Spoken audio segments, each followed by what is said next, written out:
Hello and welcome, all you beautiful people out there.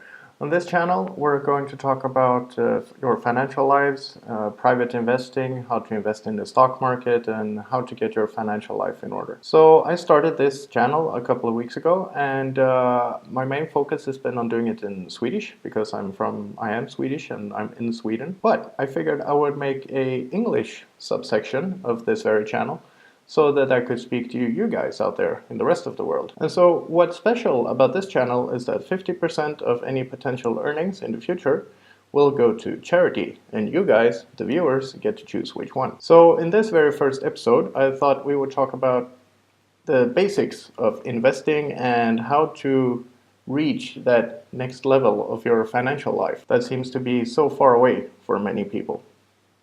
I am, of course, talking about the basic idea of paying yourself first. Now, why do we do that? Well, a couple of reasons. The first main reason, I think, for actually paying yourself first, as soon as your paycheck comes in a later episode, we will talk about having multiple income streams. But for the most part, people have one income from their job, their typical 9 to 5. And so the reason we pay ourselves first is to make sure that we actually keep some money for ourselves for our hard work that we put into this business or this employer. People say, oh, but I can't really afford to save, and there's a bazillion reasons why people don't. However, consider this. If you can afford to take 10% of your net paycheck and keep for yourself at the beginning of the month, or, well, it would technically be the end of the month when your salary comes in. Remember, I'm in Sweden, so it might be different where you are, but still 10% of your net income. And then you spend the rest, the 90%, in any fashion you want. Obviously, paying off your bills first, very important.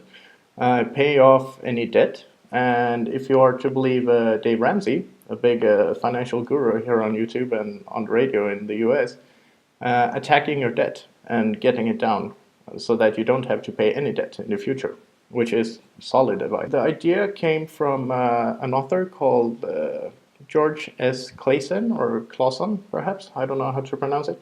He wrote a book back in the 70s, I believe it was, maybe early 80s, The Richest Man in Babylon.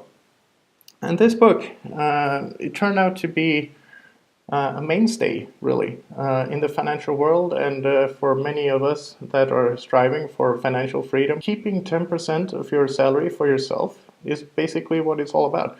Obviously, 10% is the recommended amount. I wouldn't say the lowest, because if you're on a tight budget, you can go lower and if you choose to, or if you have to, obviously. Paying yourself 10% really gives you the opportunity to perhaps not immediately go into investments and putting it all out there in the stock market, but already today, your next salary from whenever this is, keep 10% for yourself and see if you can manage to live on 90% of your income. 10% really isn't all that difficult, to be honest. 10% is something that most people should be able to do, so keep 10% for yourself on your next paycheck. Make sure you take it out first, and that's really important. Some people say, or most people say that, oh, but I can't afford to save anything because at the end of the month I have no money left. Well, you know why?